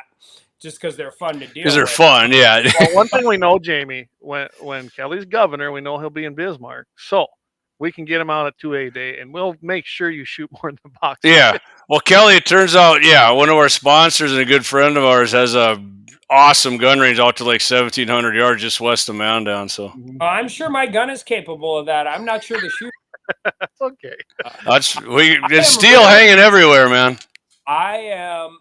You give me 5 miles. You give me under 10 miles an hour wind. You give me prone. You give me my gun, and 750, 800 is going to be. Perfect. I will not embarrass myself, but I will tell you that difference between 800 and 1,000. Oh yeah, that's a big difference. Extremely different. Yep. Now all of a sudden you're talking. I shot the farthest I've ever killed anything is a coyote, and I shot it at about 970. Nice. And, nice job. And I had elevation. It was the river bottoms on the Heart River. It was the sun was setting, and it was like legitimately no wind, none. It was one of those nights. It's a postcard, right? If you're looking at a postcard sunset, that was perfect. That was it. And I put it behind the front shoulder of that coyote, and I hit it right behind the ear. And everything was right. And it's fascinating to me that people can do that consistently. I agree. I want to go on record as saying you're probably the only congressman that's ever done that. Probably. I got to tell you guys. So this is hilarious. So my first August, I had booked I did a Dall sheep hunt in Alaska, and we went with 2 of my buddies. So it's 2018. It's fall of 18. I went over the August recess. I'd booked the hunt in like 2015. I hadn't even sniffed running for Congress at that point. So I'm up in Alaska, and I'm hunting Dall sheep. Cool story. My guide was actually a Flatlander from North Dakota, with a guy named Rob Jones, who is a really, really good guy and turned into a good friend. But I was talking to my chief of staff at the Anchorage airport, and I was talking to Roz, and JD knows Roz, and I was just like giving her my in-reach stuff. I'm like, I need 10 days without a cell phone, all of this. So I hang up the phone, take the gun out of the hard case, put it in the soft case, and get in the bush plane and fly out to camp. Open my gun up. Bolt is still in the hard case. Oh, no. Back at Anchorage. Oh, no. Oh, my God. My guide had a 338 Federal Leopold VX2 3x9 scope, left-handed. It was his bear gun, sighted in dead on at 100 yards. I took it hunting sheep, shot my sheep, laying prone, except I was laying prone almost straight up because nothing. Super excited, shot my sheep, stood up, dropped to a knee, had blood everywhere. Got scoped? Oh, real bad. And just had raced up the mountain, so your blood. I was in no way. Didn't even know it was pumping, man. So it's not really high altitude there in the Alaskan range. You're lower, which makes it survivable. But I got back, and my kids were calling me Harry Potter. But I walk into the floor of the U.S. House, and everybody's asking what happened. Don Young, the congressman from Alaska, looks at me, doesn't miss a beat, and he's like, "You got a stupid stamp." I like, yes, I did. And NRA board member too, actually, Don Young. Yeah, that guy had he used a whale penis bone as his gavel when he was his gavel. Hey, that's freaking great right there. I love it. Oh, perfect. He didn't have a coon penis for a toothpick like our buddy Marty, did he? No. Okay. Talk about politics. When he ran for office, they tried to when he originally ran, it was because a guy named Begich had died in a plane crash. Yeah. Yep. Ran, and they tried to make him out as not a native Alaskan, because he had moved up to Alaska to work on the riverboats way back in the day. And so they were they were hitting him for not being a native Alaskan. And they started this rumor that when he was on the riverboat, there was this rumor going around everywhere that he killed a man while he was on the riverboat, and he never denied it. I was going to say, I don't let that one go right there. I don't think that hurt him. This is 70s, I think, is when he first got elected, or nothing like somebody starting a rumor about you possibly killing somebody, and it helps you in your election. Yeah. I remember didn't Donald Young, he kind of helped reform Pittman Robinson too, if I remember correctly, didn't he? Yeah, he was the old school, but he was old school, earmark. Yeah. All he cared about was Alaska, man. And if he could, he loved Alaska. He bridge to nowhere. Don Young will get you funding for it.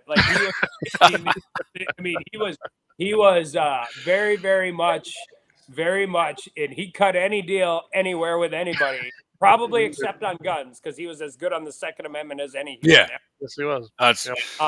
But he'd cut a deal with anybody and helped Alaska. So Kelsey Glauser says he likes the way OKA thinks. So do we. Yeah. All right, Clay, should we hit one more commercial and come back? We want to talk a little bow opener, and I'll tell you what. Let's hit the ballistic buffoonery. I want to hear about that. All right, I got 3 stories with a 50, a 5.56, and we were talking about it 7mm PRC. And this is some buffoonery, but we'll be back and we'll hit on that.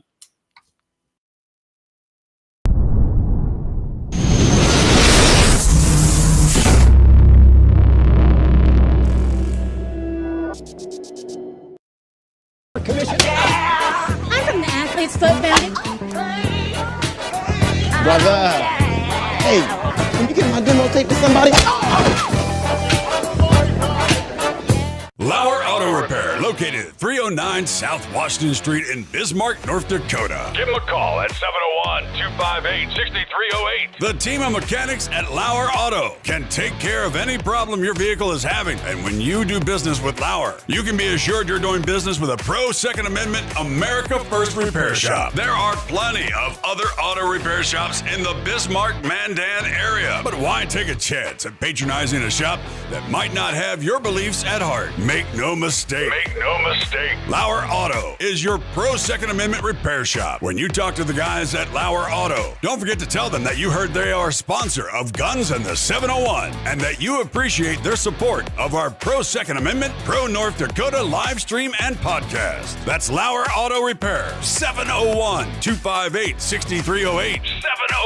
701-258-6308. Located 309 South Washington Street in Bismarck, North Dakota.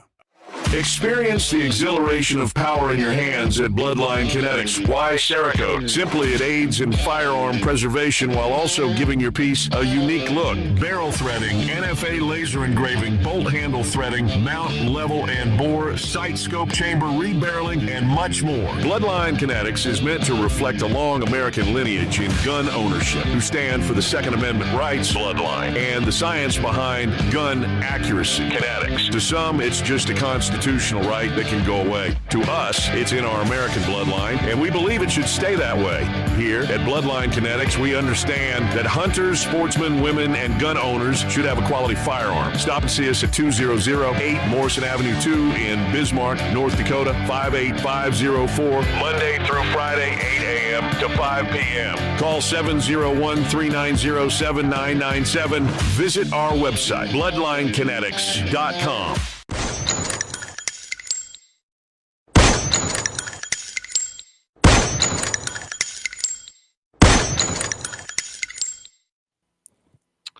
And we are back. Yeah, there we go. Absolutely. Yeah. Again, like Clayton said, you guys do some business with our sponsors. Make sure and tell them you heard it on Guns in the 701 or 701 Nation. Tell them you appreciate that, because we appreciate them sponsoring a show like this. And we appreciate our guests being on with us. Representative Kelly Armstrong.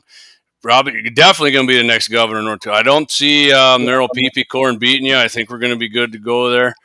And I went on his website again. Still nothing on there about anything with Second Amendment, Kelly. Kelly's not only does Kelly protect our Second Amendment rights, he's a promoter of it, man, which is awesome. I love that, Kelly. I love that you promote our Second Amendment. And I have a Coal Gun Freedom sticker or flag on my boat. Yeah. Speaking of that, you're going to be in the Trump parade this weekend on Sakakawea, right? I am. Oh, I'm missing out on that. No, 4 years ago, man, it was awesome. It was huge. I was up there, Kelly, for that one. Yeah, that was awesome. It was great. I think I think we did it Labor Day weekend last time, so that was better. But I mean, whatever. Lee Birch up there, he does a great job organizing it, getting the permit. It's just a lot of fun. I'm gonna be out on the lake anyway. We might as well support President Trump. And yeah, I don't think he's in any trouble in North Dakota, but it's you can't take any of this stuff for granted, and we're gonna keep pushing it hard. Yeah, that was a huge boat parade. Like I said, I actually had friends up there in that area, and we took his pontoon out, and I was like, oh yeah, we're there. It took the whole family, so it was a family affair. We loved it. It was a great time. Yeah. My neighbors are going to it. They actually told me about it, and I can't make it to it, but yeah, they sent me an invitation. But yeah, I'll be thinking of you all while I'm out there. It's supposed to be hot this weekend, and I'm going to be bringing yearlings in. We got 4 days of bringing yearlings in, so I'll be on the Missouri. Again, cows are not a retirement plan. They are not. Actually, these ain't mine. These are the neighbors, but we do a lot of help with him, and he's got 2,500 head, so it's going to be a long ordeal. Kelsey, he said, "Damn, I miss old Bernie Mac." Bernie Mac did have the pimp hand there for sure. He did. But I didn't realize Deacons, when he made that, he had old Kamila in there too. So that was Yep. All right, so tell you what, you guys, what do you guys want to do? You want to do some ballistic buffoons, or you want to do a little bow opener talk here? So let's do ballistic buffoons. Bow opener is going to depress me. I haven't even taken my bow out. All right. I don't start bow hunting till after Thanksgiving. We were talking about baiting earlier. I hunt food source when it's cold. And it also has the added benefit of when you hunt at the same farm as your dad and your brothers, they're usually done by then. So yeah, it's all yours. A little less stress. I actually prefer hardhorn over velvet. Anyways, I might be weird. I do have a velvet buck, but All right. So, anyways, people are probably like, "What do you mean ballistic buffoons?" So I heard a deal today. I can't remember what podcast I was listening to, but I'll start out with this one, and then we'll go back a ways after I do this one. So there's a report out. Apparently, I can't remember if it was Axios or some left-wing news source that said there's no way Trump was shot, because if something as powerful as an AR-15 hits you in the ear, not only would it have ripped your ear off and the skin off the side of your face when it come that close to you, but it would actually snap your neck by hitting you just in the ear. So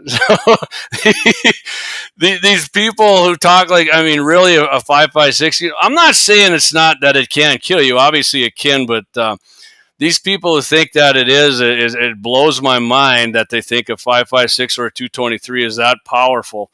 And now the story's out there. So this is great with you two, because you two will understand this better than everybody. And so when they did the oversight hearing, and it was actually really bipartisan. Jamie Raskin and Jamie Comer, after that hearing was over, both called for the director of the Secret Service to resign. But awesome. They got into, the Democrats can't help themselves, so it became about the AR-15. Oh yeah. And I was just like, we're really lucky that wasn't a 4x12 Vortex on 308. Right, exactly what we said. But then the other side is, you get some of the, like, down the rabbit hole, like, there's no way they missed, like, all of this. Nobody can miss that shot, too close. And I'm like, I have watched grown men miss whitetail deer at 70 yards. Yeah. Because of target panic. Like, yes, of course, if you are trained and you understand all of those things, that is a shot you don't miss. I don't care what you're doing the first time. You got to imagine that.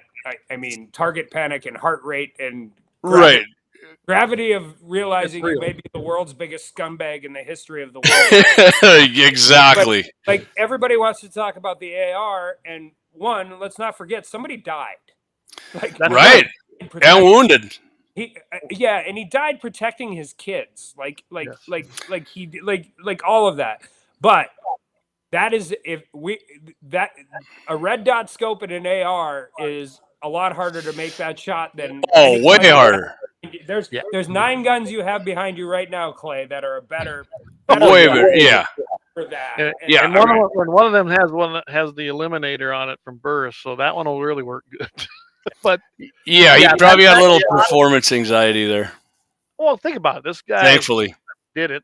I'm sure he wasn't that experienced. Sounded like he'd been on the range a little bit, but I don't know about you, but I still, when I see that big buck, and I imagine how he felt, all that adrenaline, he just the buck fever thing is real. It really is. I just usually got to, when I see it, okay, I got to just remember to just calm down. Get a good line and see if I need to get closer, see if I can get him, see if I can make. And I'm sure this guy, he's sitting on that roof. It's hot. He made it somehow. It's not the range. That's a whole different world, man.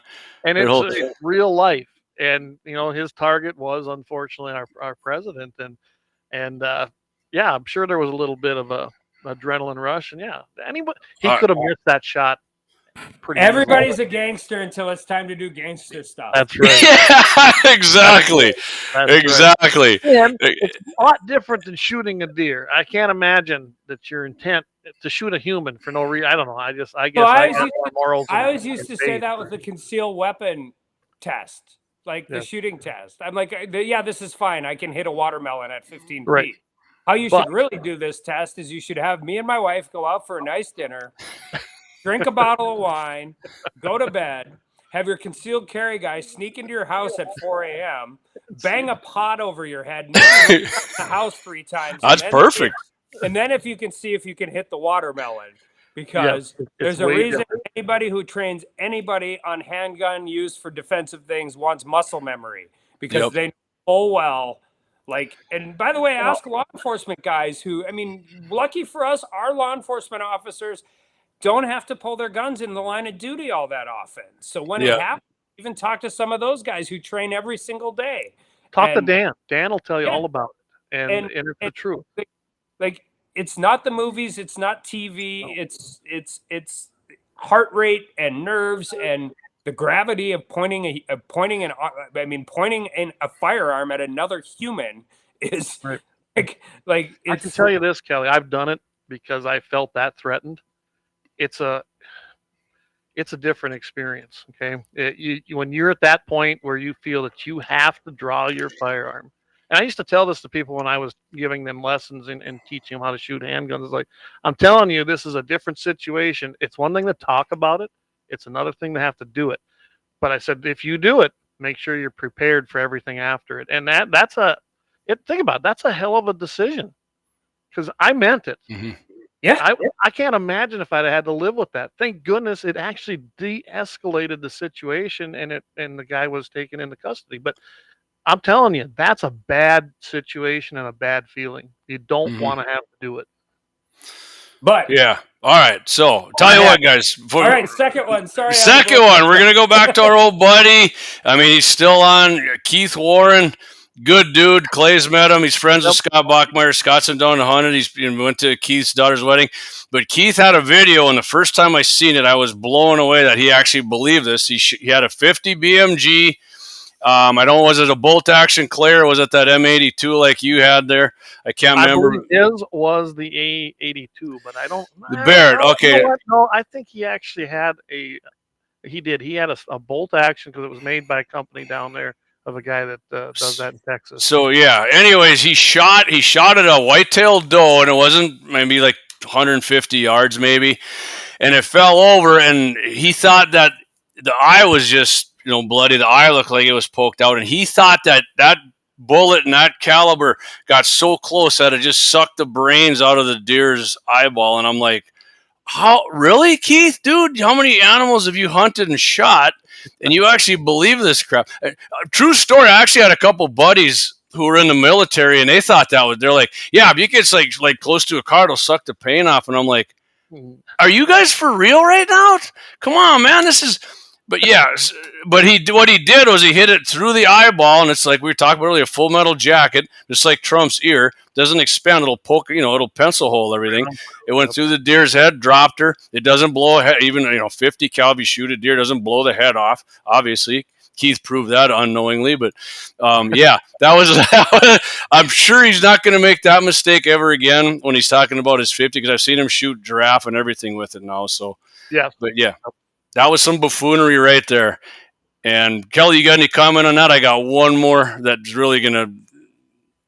Yeah, like outside of, I think, the people listening to this already know this, but it's the bullet you use determines how this works. Like, I mean, yeah, the difference between shooting an AccuBond, which is a hunting bullet, and one of those Berger VLDs, which is a different kind of hunting bullet, is the difference between a pass-through and not having one.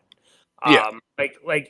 Those are two different hunting bullets, let alone a Full Metal Jacket, which isn't going to expand at all.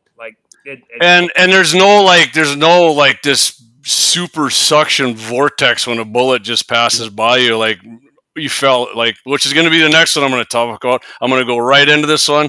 So before tonight, I got my man room down here. I got my reloading and in the studio, and I got, I work out down here, and I had on Muley Freak, and the guy had his wife on. They were in Utah. Took a crack at this. It wasn't that one. There's another guy that has a military guy hunting with him, a veteran. Shot at this muley buck, flipped backwards. I mean, we've all seen the deer get hit and they flip backwards, and all of a sudden it stands up, looks like it's not even hit, and then the guy comes on from Muley Freak, and he's like, yeah, we didn't know. I mean, he was shooting a 7 PRC, and it must have came so close to his skull that the velocity just knocked this deer out. I mean, the compression when the bullet went by, and I was like, you gotta be kidding me, dude, right? You can't. He thought it got so close to his head that it just knocked him out with the vortex, the woof, the suction. I have that story, and I have the picture.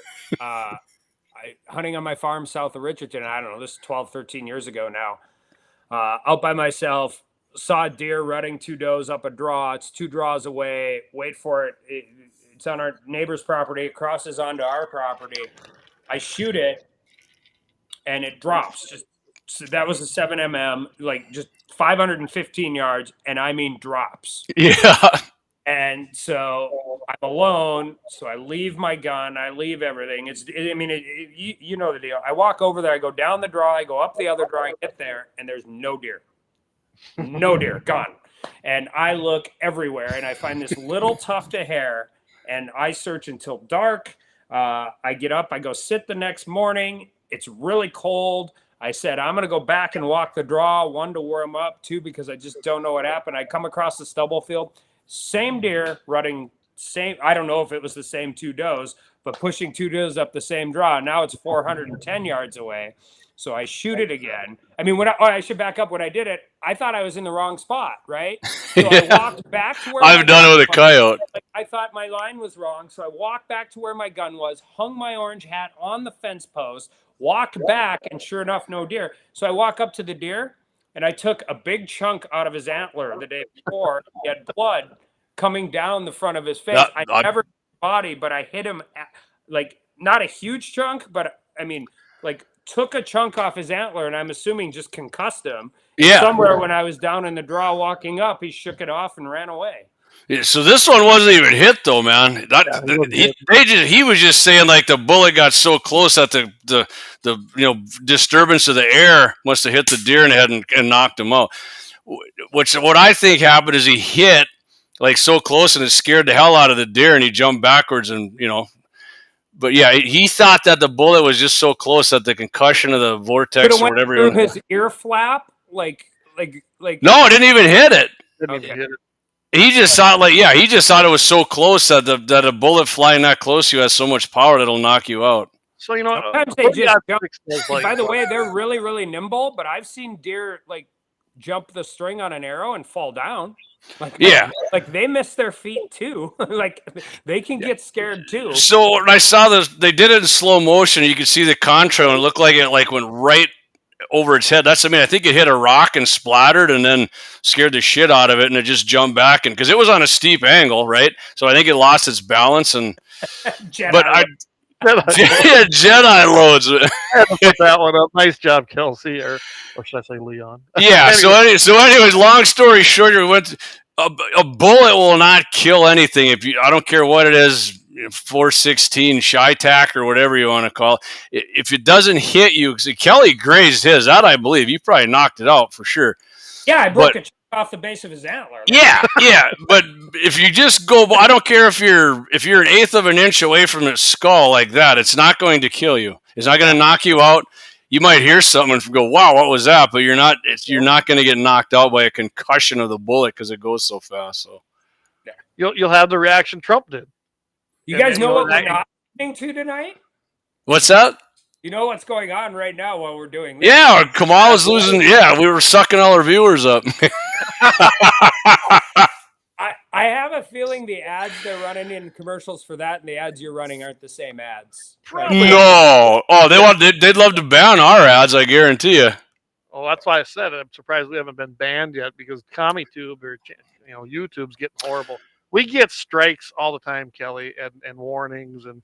They keep claiming I'm dealing guns on YouTube or Facebook, this isn't right on par. But we had Shapiro and those guys, Ben Shapiro and those guys, come in and talk about like the advertising cabal that is pushing like people away. I mean, like not advertising on. I mean, and like less radical than this show, right? Like conservative, like Ben Shapiro, the thought police is. I mean, and I get in trouble sometimes with the right too because I'm like, I am a First Amendment absolutist. Oh yeah, me too. Me too. Everything because I've never figured out how to do it any other way. Because otherwise, who polices the policers? Right. I spent 10 years as a defense attorney, and so I mean. By the nature of my job, sometimes in my community, I had the minority viewpoint. Like I had a job to defend somebody, and I did public defense work, and I represented people none of you all want to see at a we're not going to sit up, boys. And I just don't understand how anybody can think that anything other than, First Amendment, let people say the dumbest, worst, horrible things in the world because the alternative is worse. And they hate Elon Musk for letting people do that. Yeah, it's been awesome. And the rumors of his demise are over, but. Oh, yeah, big time. So while we're talking about politics, I got to just say this. Last night they were talking, they had the speakers up there and, they're banning books and we want to do this and that and they want to ban books in schools. So I would just love to hear somebody go, well, so we can have NRA magazines in school now and how to build AR-15s for kids in schools. They'd flip out over that. They'd love to ban books like that, right? Oh, I get appalled when they say that stuff. I mean, I'm not a huge fan of I think even when we have those conversations, I'd figure out a way to make sure as somebody who has a 16-year-old and a 14-year-old, I worry less about books and more about phones. Yeah, me too. Yeah, 100%, Kelly. Figure out how to prove you're 18 before you can log into Pornhub. Maybe that. Yeah, instead of just hitting the button and how do I know that? I've been listening to these jokers for 6 years in D.C. and they are very comfortable censoring and banning speech. Yeah. They have there is no hill they get to climb up to and nail themselves to any cross on that. Yeah. They are horribly, horribly, horribly interested in censoring what they call misinformation, disinformation, hate speech. Malinformation is my favorite because malinformation is true information that people might not understand because it's used out of context. They want to ban that too. COVID taught us a lot about that stuff. Oh yeah, the China virus thing that we went through and everyone lived through, that changed everything. We found out a lot of things about a lot of people where they stand. I'm laughing at a comment there. I'm sorry. Kelsey had one on. Yeah, okay. I'll put it up there.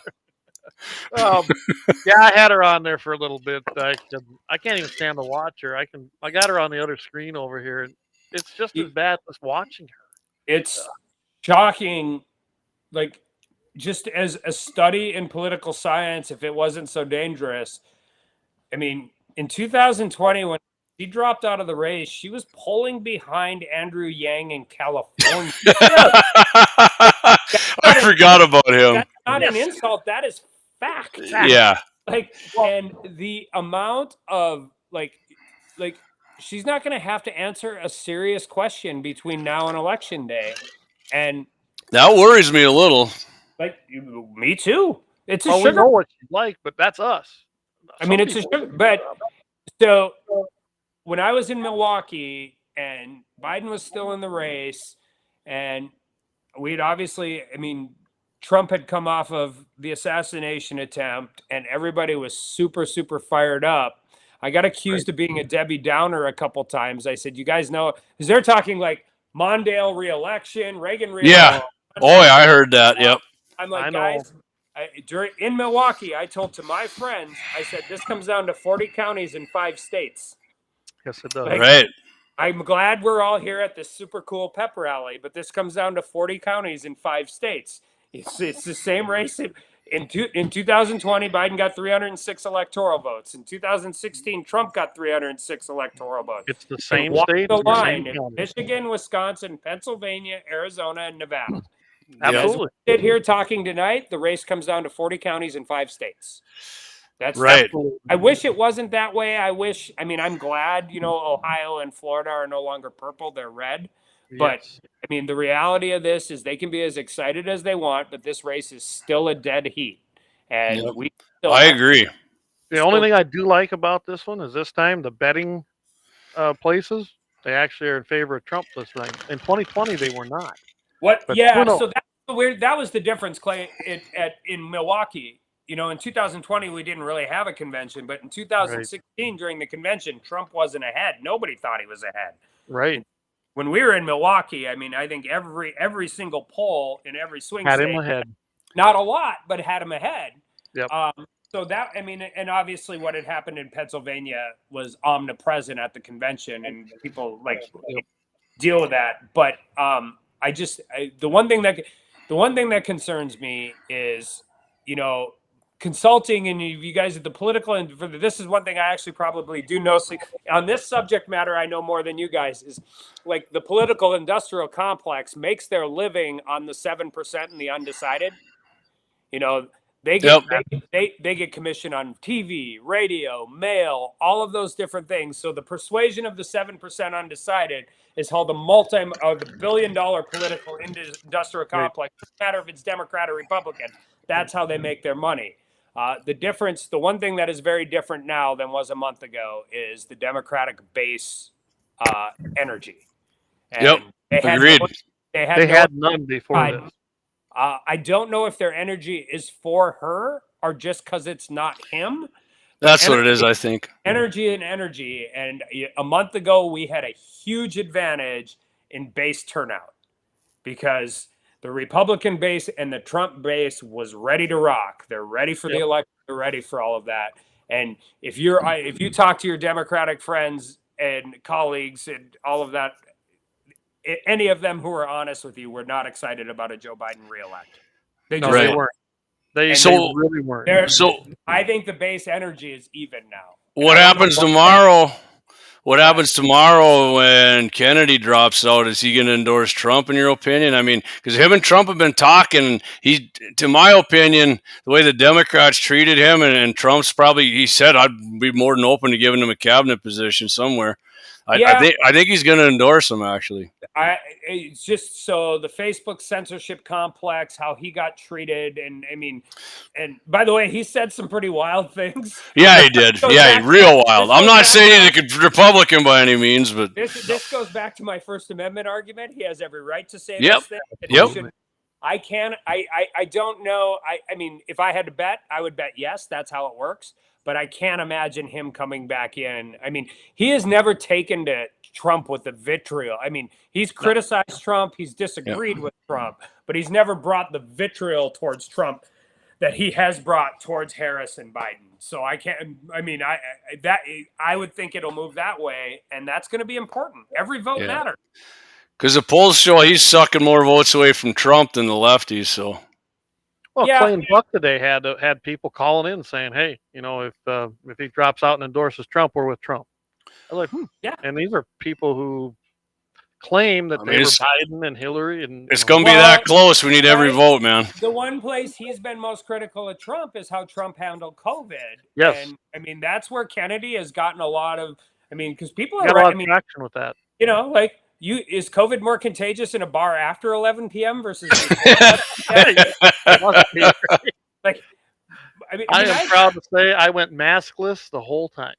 I had kids in school, and they're doing 2.5 days, and I don't blame the teachers. I don't blame the school boards. I mean, there are a whole bunch of people that were doing a lot of things trying to figure it out. But, I mean, just even at the beginning when we didn't know anything, I knew enough to know that if you're going to school 2.5 days a week and social distancing, why are you sending them all to football practice together? I know, it just stupid. Like when you make decisions like that, you just lose credibility with anybody who has like we're going to shut down bars at 11 p.m. Like, okay, is there something more contagious after 11 p.m.?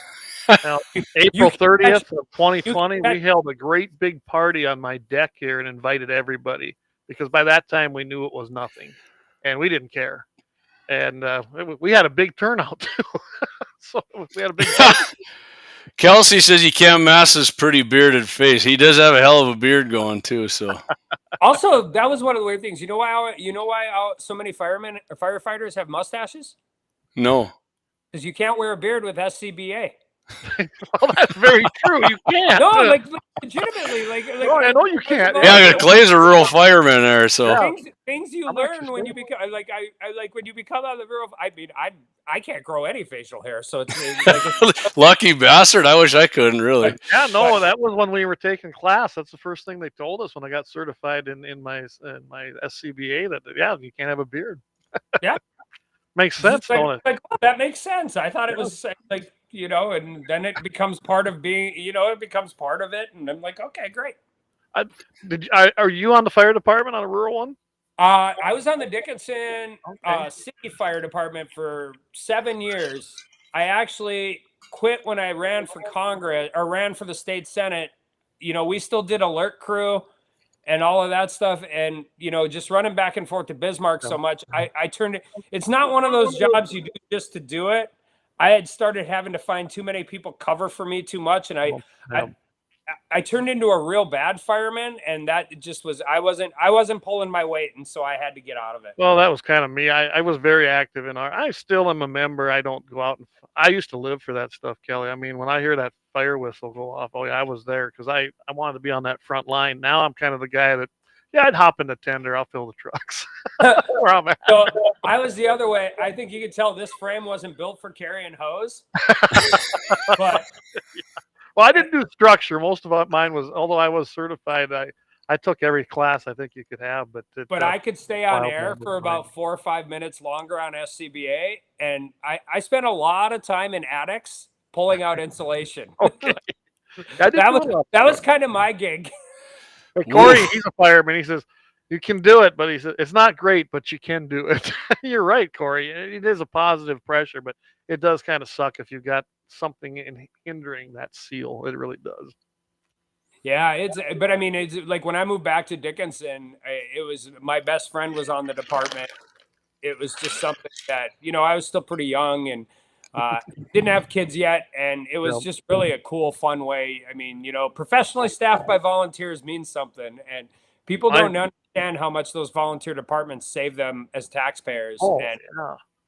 My favorite was when I had to go into the school over at McIntosh, and I think it was like their building trades room, and that was up in the ceiling. It was a brick building, an old building, and so that thing was coming, breathing. I don't know. I used to live for that stuff. Now it's kind of I don't know. Also, you end up believing in the law of clusters.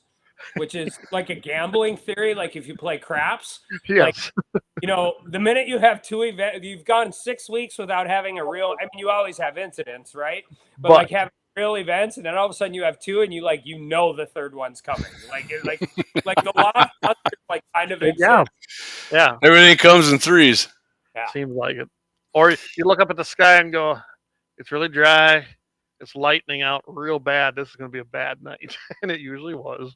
But. So, like with the Dickinson Rural and the Dickinson City, they had roughly at that time, I'm sure they had about the same number of calls a year. The problem with the rural is during planting and harvesting, like pretty hard to leave your law practice for a week. Yeah, no doubt. 2.5 hours in a day, and you call the court and say, "Hey, judge, I can't make the hearing. I'm on alert crew, and I got called to a fire." Like you can do that, but you guys on the rural, you can run like you're running. Oh, if we got called to the hills, there's only 3 of us that were sort of red carded that could go. You could end up going down there for a week really easy, especially if you took more than one standard crew. Your truck could be going 24/7, and then you got to take your time. You got to take your rotation out. But and Corey's Pink Train was all about this. Corey's doing it in too. But. The most tired I ever have been since like high school wrestling was when the tornado hit in Dickinson. Oh, no, like those next 2.5 days was just like, that was law enforcement, EMT, rural city. Like that was the most tired I've ever been. Yeah, that would do it. I think the worst one I was on was we had 3 major wildland fires hit in a 36-hour period around here, and they were big, 10, 15,000 acres. One started up there, Mount Cannonball, North Dakota, and went into that area, and we were south here, and long 2 days that was. So when the Elks building in downtown Dickinson started on fire, my best friend who got me on the fire department was working up in Williston, and when those things are going, you're basically with that fire, we were basically trying to put it out. We weren't inside. Right. We were trying to put it out from the outside, make sure nothing else started on fire. Yep. So I think I'd been on air twice and was taking a break, and I took a picture of it and I sent it to him in Williston, and without missing a beat, he just said back to me immediately, 11:37, well done. Because that's the ribeye steak at the Dickinson Elks Club, which is still and I was just like, that's, they were remodeling that building and all of that, but there, one of the reasons we were doing it, and we were pretty strict about the, the inside the line, outside the line, is because it's one of those places where sometimes gallows humor is all you have left, right? Yes. And so you hear some funny things from firefighters when you're out dealing with something. I can tell you some story. We don't have time tonight, but yeah, it was fun. Don't get me. I shouldn't say that because things are being destroyed. But I really enjoyed fighting fire back in those days, and now I kind of let the young guys take over, and I'm still a member of the department, but I let them young guys chase those fires now. So when I used to run around and, I coached baseball, which was great. And then I was in courtrooms all the time. And, everybody asks you, what's your favorite part about Congress? And, the answer is being the only member of Congress from North Dakota is a huge honor and everything. But if I'm honest with you guys, the best part about Congress is the juice. All right, we're going into a combat hearing with a bunch of crazy people saying crazy things. And you have internal conference fights. You're running from one meeting to the other. You've got some crazy Dem witness saying that Trump should be executed. Then you got to run over to ENC and somebody says you got to shut down every oil well in the country. And that would be fun. And fighting fires is fun. There's juice to it. And you're right. Somebody's losing a house or a business or a car or all of that, and you have to recognize that. And it's a huge service, but there's a juice to it, and it gets adrenaline going, and you're doing something that very few people do, and you also know you're providing a service that needs to be provided. Yeah, thank goodness you do it. That doesn't mean you people don't go into firefighting to get rich. No, Right. they don't. Right? Right. They do it like even in New York do it and all 'cause that. I they mean, like there's a reason they do it, and part of it is because there is real action and adrenaline to it. There really is, and I was glad to serve and be part of that and do what we did when I was there in my 20s, and I really enjoyed it. But then I took the NRA job and I wasn't here. Kind of like you, I had to for 10 years. I was like, I'm really not holding my weights here, so I kind of backed out. By the way, it's one of those huge differences between law enforcement and firefighters. There's a huge camaraderie to firefighting, and I think one of the things we forget about our friends that our sheriff friends and our law enforcement friends is they see each other at the beginning of the shift, and they see each other at the end of the shift, and they respond to each other when they have action. But I mean, firefighting is not a lonely job. I think being a cop from midnight till 8 a.m. when nothing's going on is a lonely job. Oh, yeah. And those guys. I mean, they're the same, right? Every time something happens, they have to leave a Thanksgiving dinner, or they have to leave a cart full of groceries in Walmart, and they got to run, and they're running to something like. I tell people this all the time. I'm like, if I have a bad day, it means somebody sent a mean tweet at me. like, what's a bad day in politics? Oh, I lost the vote, or oh, I lost an election. Oh no, a cop has a bad day. Somebody shot at him or his friend, or whatever else, and they never know. The only time they know a traffic stop's routine is when it's over. Well, that's true. True. Yep. All right. Well, I tell you what, guys, we got under 5 left. Then we're going to get cut off automatically. So yeah, I'm going to just say tomorrow morning I'm going to be on Mitchell in the morning, 8:15. Be on with Todd till close to 9. Clay's going to be doing a roundup. Kelly's going to be running the country. So I got, I'm going to do that. And then I'm going to go back and take care of people's teeth. And that's my real job. Todd, like I said earlier in the show, we're going to talk too many deer in Sheridan, Wyoming. They're going to let people hunt deer down there in the city. Gun violence is rising because, according to the Democrats, during deer season, gun violence rises because of all the guns around. So they want to use that for some gun bans. And we got some pro-gun hot sauce you can get from the NRA. You're going to like the name of these. You're going to have to tune in to check that out. And, of course, Pew Research did a poll on guns, and there's a bunch of them on there, but me and Todd are going to pick a couple out that we want to talk about. What's that, Kelly? Scary, JD. That poll? Yeah. Some of that stuff is real scary. Yeah, for sure. And I told Todd, pick one or two out, and I will, and we'll hit on that. It's I mean, some of it you'll like, and some of it you definitely will not like. I can tell you that much. So if I got service, Jamie, I'll be tuning in, but I don't know if I'm gonna have very good service. I'll have my phone with me. So. All right. So other than that, man, great show, Kelly. Appreciate you joining us. I had a great time, man. We touched some good subjects we talked about, and it was great. It was great having you on the show again. And you said you want to come on every quarter, so we might not talk to you on here again until deer season's over. We might maybe have to find a time sometime in October or November and figure out. I got good Wi-Fi at my farm, no cell service.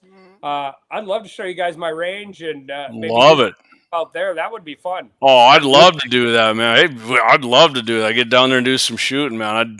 I got my 6.5 Grundle. I can get out to about 500 with it, pretty accurate. But other than that, I have to use your guys' turrets. We sometimes, although as we've gotten older and more mature, this happens less. We have big, shop doors and floodlights, and we've been shoot clay pigeons at midnight. Love it, man. Maybe I'll bring a little of this along. In my youth, like we could have that after we shoot the clay pigeons. Yes, afterwards, absolutely. So, but all of that stuff is fun. But we like to have a lot of fun. Let's do it. Anything's too serious. Brian says thanks for visiting, Governor. Yeah, exactly. It was great, man. I appreciate it, Kelly, coming on here. Big time. Like I said, it was fun. We talked about some good stuff and some serious stuff. It was a great show, man. This was fun. I enjoyed the hell out of this. I don't always like interviews. This is kind of the one I look forward to. So appreciate that. Last week too, JD. This is my favorite subject in the world. Me too. You want to talk hunting and guns? You're talking my favorite subject in the world. That's what I mean. Everybody this, Kelly. Baseball and poker into it, and then we've got all kinds of. Yeah.